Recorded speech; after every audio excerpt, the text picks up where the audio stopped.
Tercer bloque de día 8 para hablar con una de las diputadas nacionales saliente.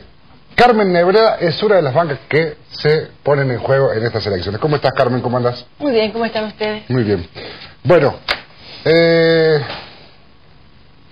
decir? O sea, preguntarte primero si ¿cómo viviste esta experiencia de legisladora nacional? Porque venías... Te quedan unos meses todavía, no la saque tan rápido. Me imagino que internamente también está haciendo su balance. Seguramente. ¿Cómo lo viviste? ¿Cómo te sentiste? ¿Vos venís del ámbito gremial? ¿Pasar a un contexto nacional? Mira, yo venía ya planteando en el gremio la necesidad de que los compañeros plantearan su pase a la política. Y hubo un clic en mí que fue el día que nos reprimieron duramente cuando se discutía la ley de jubilaciones, no la penúltima, ¿no? Cuando hubo gran modificaciones, la penúltima ley de jubilación. Y bueno, estábamos todos, nos golpeábamos, nos corríamos. Ya dentro de la legislatura se votaba sin ningún problema. Digo, alguien tiene que estar ahí adentro para que por lo menos ponga nuestro punto de vista. Aunque no lo ganemos, que ponga nuestro punto de vista y empezar a discutir para que la realidad entre desde otro lado. Y después, fortuitamente, bueno, me plantean a mí estar, y hoy digo, bueno, si yo no hubiera empezado, era más difícil que compañeros del gremio se hubieran animado, ¿no? Si hoy hay compañeros que están como concejales, hay compañeros que están en las municipalidades, y ojalá que tengamos para adelante compañeros. La verdad que uno encuentra otro mundo, otras lógicas, otros discursos, pero es interesante, y más si yo había hecho todo un recorrido, y si hay algo en que me siento muy muy bien, es que estuve en un momento, y estuve en un bloque, y estuve en un congreso, y una cámara donde cada día votábamos un nuevo derecho, y fundamentalmente para los trabajadores, y presentábamos, y había un avance, y había un logro de derechos, que durante 20, 30 años habíamos estado perdiendo, ¿no? Es decir, hubo épocas en que estuvimos primero con las represiones, después tratando de lograr algo y después tratando de defender que no nos siguieran sacando los trabajadores. Y ahora falta mucho, falta todavía, pero cada día no voté nada en contra de mis principios. Y a tu criterio, Carmen, ¿qué ha sido lo mejor que has hecho en estos años, no de manera personal, sino en tu participación política allí en el Congreso, para los cordobeses? Fundamentalmente te lo pregunto porque te ha tocado un periodo donde, por ejemplo, desde el peronismo cordobés se dice, y se va a utilizar seguramente ahora en la próxima campaña, bueno, votemos gente que defienda los intereses de Córdoba verdaderamente a raíz de esta pelea entre el gobierno provincial y el gobierno nacional. Mira, yo nunca creí que Córdoba fuera una isla. Hace años que digo, la isla se hundió. Y ahora digo, el corazón se nos está paralizando, está dando un infarto.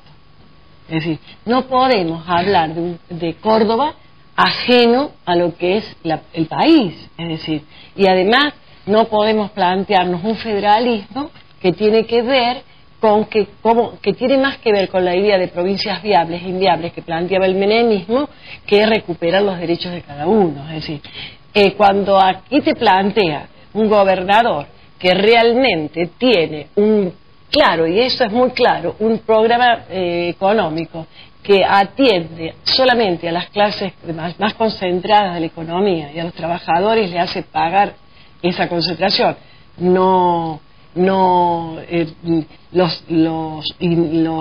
impuestos al agro están totalmente sin tocar, donde el inmobiliario aporta tanto rural como el urbano, es decir, un campo de 400 hectáreas aporta casi como nosotros por una casa nuestra, ¿no?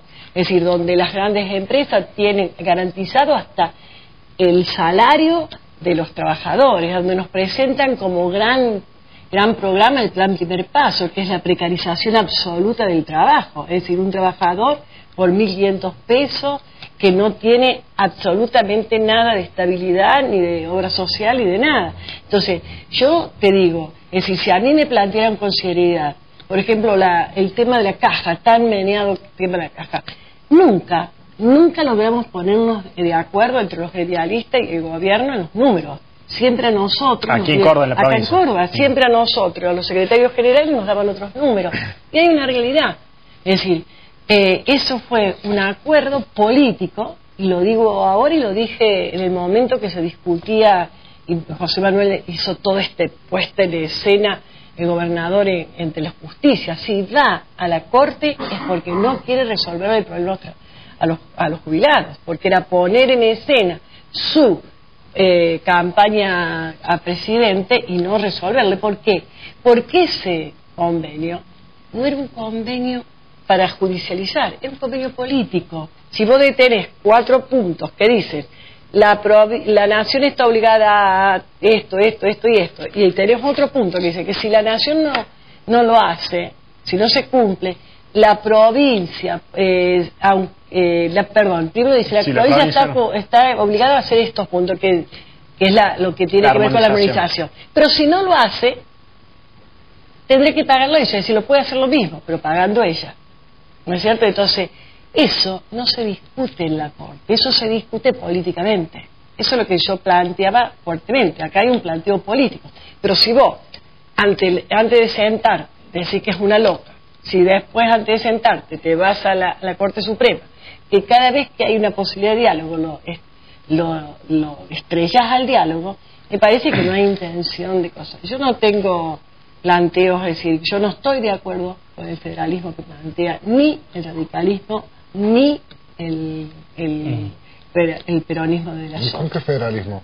Por un federalismo real donde se incluyan a las distintas provincias. Es decir, vos tenés provincias como Formosa, como Entre Ríos, que eran provincias que estaban sujetas a hipótesis de guerra.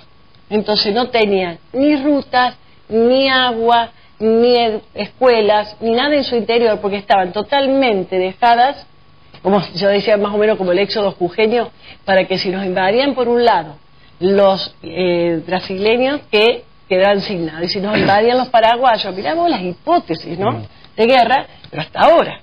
Entonces yo creo que hay provincias que tienen más recursos y tienen que buscar de cómo lograr esos recursos, y hay otras que van a necesitar más de un Estado, porque si no son las provincias viables muy viables.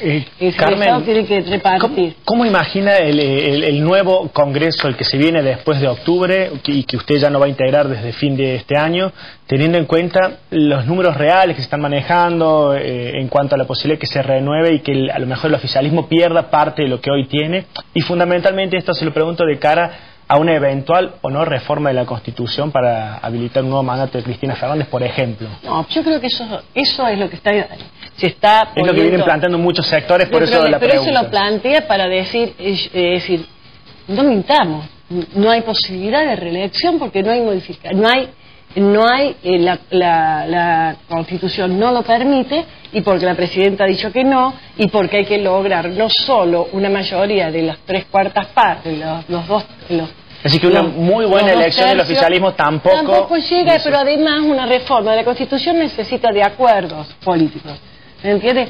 Es decir, entonces eso es falso, es una falacia. ¿Para qué? Para decir, votemos todos contra de una reforma que en realidad no está.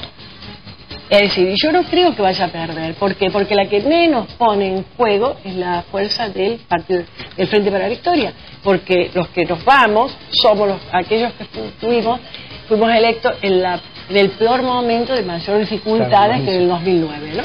Entonces, después del 2008.